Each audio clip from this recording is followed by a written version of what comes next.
So in this video, I'm going to talk about the difference between FPV and normal drones. As someone that uses both of these types of drones regularly and gets paid for it, I'm going to talk about my experience and which one I think is better in certain scenarios. So what type of shots you can get with each type of drone. We'll also talk about how easy it is to use each type of drone and the learning curve involved. So yeah, if you're into drones and shit, stick around because you're going to like this video. So yeah, if you're new around here, by the way, my name is Dawson and I'm the owner of Dawson Media, a media production company based in Northern Ireland. We create amazing social media videos for businesses, so I actually use both of these drones for my work quite a lot, as well as for fun. So let's just dive straight into it and I'll explain what the crack is with both of these drones. So for those of you that don't know, this is the DJI Avata 2. It's the most recent drone that DJI have released in terms of their FPV flying drones. And I know that a lot of you might be wondering, what the hell does FPV actually even stand for? And FPV stands for first person view. The reason that first person view is you often have to wear these goggles whenever you come to fly the drone. So you would plop these onto your head like so. Effectively, there's a live camera feed which is transmitted from the drone into the antennas of the goggles. And that allows you to see in real time with only a slight delay of what the drone actually sees as you're flying it. It's a pretty cool experience. If you've never wore FPV goggles before, this is a really immersive experience and it genuinely makes you feel like you're actually flying. It's really weird at first, but once you actually get into it, it's incredible. A lot of the main use cases for FPV drones are for racing and actually getting really fast-paced or dynamic shots, especially in tight spaces where you need to zoom in and out of little gaps. That's where the FPV drones come into their own and they really excel here. Ever since I got the DJI Avata 2, I use it quite a lot for getting these exact type of shots. I think the top speed on the DJI Avata 2 goes up to about 70 miles per hour. It's also very handy that it comes with these propeller guards on the side, so it means that you can actually crash the thing. It's pretty robust, built so that it can take a knock or two. This is very handy whenever you're flying through those tight gaps. You got that extra peace of mind that you know you're not gonna lose the drone whenever you bump it. The thing's been built to crash effectively. A key difference whenever you're using the FPV drones is actually the controller itself. You'll notice that on the right hand joystick it'll flick back into place, but whenever you're flying an FPV drone you need to have full control over your throttle, and the reason for that is you want to be able to maneuver the drone in every single axis. Whenever you pull the throttle down, it stays down. Whenever you pull the throttle up, it will stay up. And that gives you complete control over the drone whenever you're flying it in manual mode. If you were flying it in manual mode, whenever it still has these springs flicking down like that, you would run the risk of actually crashing the drone a lot more. So that's a bit of a no-no. The amazing types of shots that you can get with this thing really are incredible, and I personally love doing things like power loops or flying through tight gaps. For those of you who don't know, by the way, a power loop is whenever you do a big loop-de-loop in the sky and you can effectively make this thing go upside down or flip it over sideways and do crazy stunts with the thing. It is incredibly fun, but it requires a lot of practice and we'll get onto that later in this video. Next up, I want to talk about traditional drones. So the traditional drone that I fly with the most at the minute is the DJI Mini 3 Pro, and it's fantastic. I love it. I've been flying drones for almost 10 years now, and this thing here has been an absolute beast and a workhorse. It's so handy because it's got that ultra lightweight 249 gram, which keeps you under the weight limit and allows you to fly this drone in pretty much every area that you could actually want and not really encounter any problems. A key thing that will be better for the traditional drone, especially the DJI Mini 3 over the FPV drones, is the fact that it's good for photography. You can take good high quality stills using this drone here, whereas the FPV drones aren't really built for that. You should know that before you go to buy either of these drones. If you're more interested in getting photographs, I would actually recommend going with the traditional drone over the FPV drone, as they excel at video, but they're not really meant for getting photos. A key thing that's great about the traditional drone, especially from the brand DJI, is the ease of use of them. Pretty much anybody knows, if they've played any form of games console, like PlayStation, Xbox, whatever, you hand someone a controller like this and it's quite intuitive.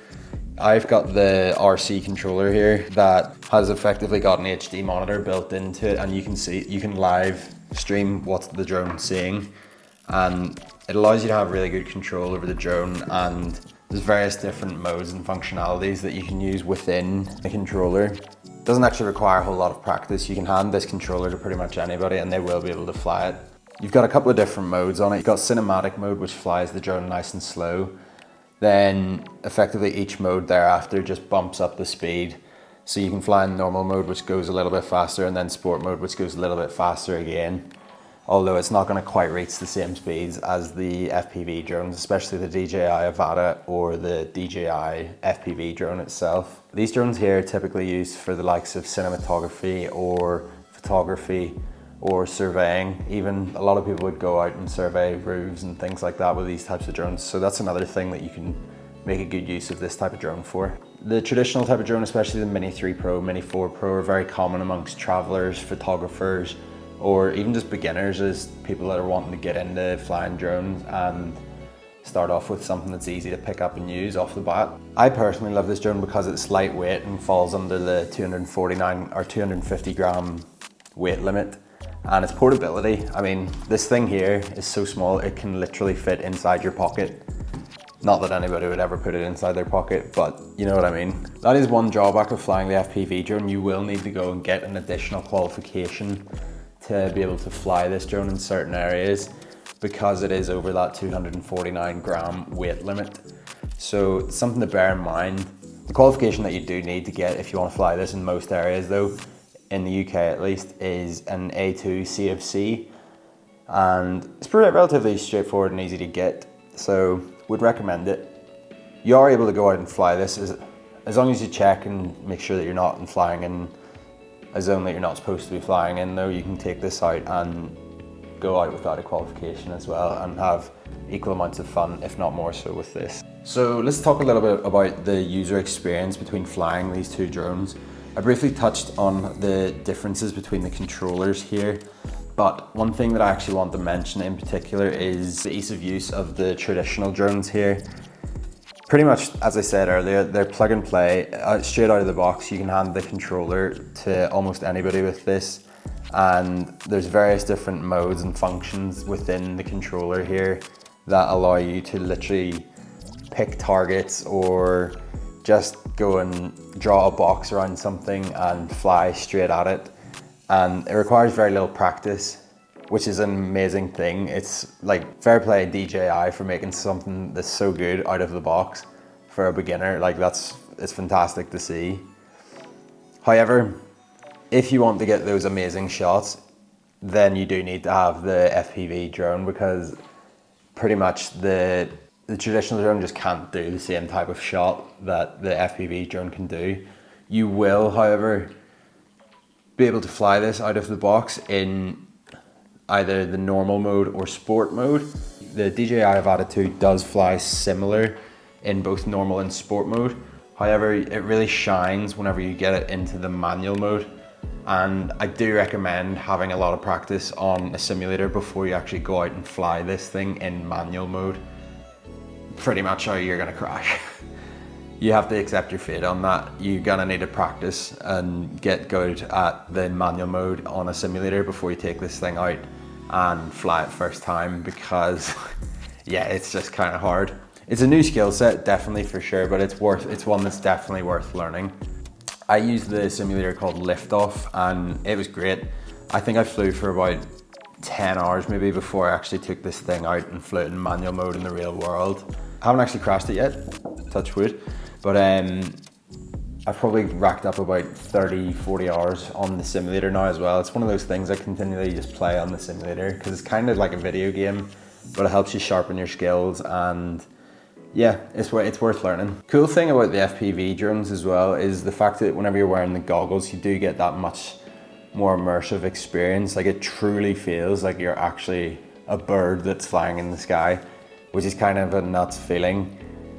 It's just not something that you can get from flying a normal drone. So if you're into flying and if you want to get that sensation, definitely go for the FPV and you'll not regret it. It's amazing. So the next thing we're going to talk about is camera specs on both of these drones. Now, I actually love the fact that both of these drones shoot in both 4K, and The DJI Avata 2 can actually film in 4K 60 FPS, and I think a new software update's just been released where it can now film in 4K 120 FPS, which is just insane. It means you can get those insane slow-mo shots whenever you're coming close to live action. I'm very much looking forward to getting out and ripping some lines with this thing in slow motion for sure. In terms of the style of shot that you can get with these two cameras, the FPV drone, as we've already discussed, you can get those crazy dynamic shots where you're swooping in or flying upside down or hitting a tight gap. And then you get the nice, more stable and smooth cinematic looking shot from the traditional style of drone. So both have their use cases, and yeah, I highly recommend both. So I'm gonna give both those a win for that. So the next thing I want to talk about here is the learning curve on both of these drones. As we've already touched on it, that the traditional FPV drone definitely takes the win on this for sure, because it's, as soon as you take it out of the box, almost anybody can fly this thing, and it requires very little practice and effort, especially with all the different modes that you have available within the traditional drone. You can really make the most of this straight away without any practice. So definitely a win here. Learning time for this thing is almost zero. Like, you can fly this thing pretty much straight away. The FPV drone, however, does require a bit more effort in terms of learning, especially if you want to fly it in manual mode. You're gonna need to get a bit of practice. You're gonna want to practice on a simulator definitely on this thing before you actually take it out and fly it in the real world, or well, you're gonna crash, to be fair. Also, something to get used to on the FPV drone is the immersive experience of wearing the goggles. I've personally never wore VR goggles before I flew FPV, and it is a strange sensation. Like, it really is quite disorientating the first couple of times that you wear it, but the more you fly, the more you get used to it, obviously. Yeah, it's just something to get used to for sure. So the next thing I want to talk about is safety. Captain Safety. Yeah, you shouldn't really fly either of these drones over the top of people, for one, but if you're gonna, the traditional drone, especially the Mini 3 and 4 series, are probably a bit better to do straight off the bat, because you don't actually need any qualifications to do so, because they come under the 249 gram weight limit. However, one thing I will say, if you're flying close to buildings or people using this drone, you do run the risk of crashing your drone and damaging it, or the property or person, a lot more whenever you're flying the traditional drone, because it does not have the prop guards. So your blades are exposed here. Whenever they're flying close to someone, you can actually run the risk of damaging either your drone, a person, or the property that you're flying near to. This is a big win for the FPV drone, especially the DJI Avata 1 and 2 series, because of the prop guards that they have. Whenever you're flying close to people, it will just bump off them, and chances are they'll be fine.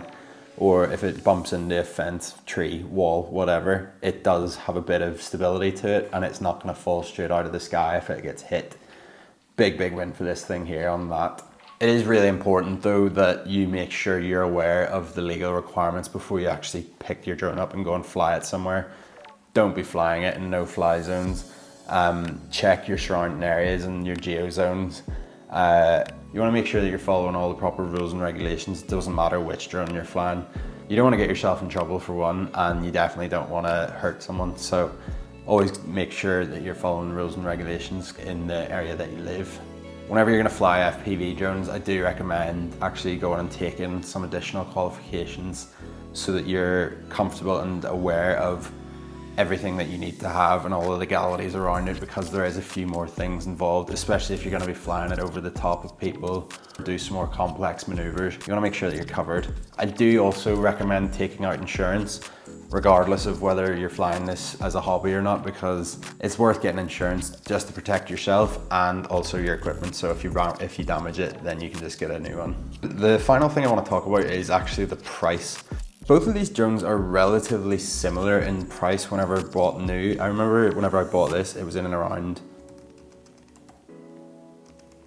I think you can pick up a DJI Mini 3 Pro and the Fly More combo at that for in and around £570 at the minute, which is fantastic if you're starting out flying and wanting to fly drones. It's still expensive. Yes, 570 quid if you're just a hobbyist, but you can actually go and take this thing out and make a bit of money with it. So I would personally recommend going with this one for sure, slightly cheaper. and great if you're looking to start out. The DJI Avata 2 Fly More combo is currently coming in at around £1,079, a bit more expensive, and also there's the added cost of having to get a simulator. Also having the legalities of getting certified to be able to fly the thing in certain areas is going to cost you maybe in and around another £100–200 if you go with the A2 CFC certificate, or you can go the whole shebang and get a general visual line of sight certificate as well, which costs in about £700 I believe. So there's definitely a lot more costs involved with flying FPV, especially if you crash. If you crash this thing, which you are gonna do more than likely, because the whole purpose of flying FPV is to push the limit, fly close to things, get close to, or go hit those little tight gaps, go upside down, chase after things at high speeds. With all that comes the risk of crashing. It's just gonna happen. Like, the likelihood's so much greater whenever you're flying FPV, but that is what it's for at the end of the day. Far more fun, far more dangerous. It's just the way it is. In conclusion, those are the differences between traditional drones and FPV drones. Who do I think should buy which type of drone? If you're a hobbyist and or you're just looking to start out your drone career, I would recommend starting out with something similar to the DJI Mini series. It's just so much easier to use and it's a little bit cheaper out of the box. You'll have no problems whenever you're flying it in any area because it's under those weight limits as well. So it's a big win for that. If you wanted to turn this more into a business and actually go and make some money off flying your drones, I would maybe recommend actually investing in the FPV type of drone, especially the Avata 2. It does require a little bit more time and effort to get good and upskill yourself and be able to fly the thing. It is ultimately worth it in my opinion. As someone that flies both of these drones and uses them regularly and gets paid for it, I would recommend using the DJI Avata 2. My final thoughts on the thing as well, I personally just have more fun flying FPV. Only got into FPV there about 6 or 7 months ago, and I'm just annoyed at myself that it took me that long to get into it, because it's probably one of the best things that I've ever done. I have so much fun flying this thing. I bring it with me everywhere and I fly it as much as I can, and I just love it. So yeah. But yeah, that's it for this video. If you found this video valuable at all, please subscribe to my channel. And also, if you have any questions, please drop them in the comments below. I would love to hear from you and hear what your thoughts are. Let me know what you decide to go for if you're gonna get involved with traditional or FPV drones. I will see you in the next one.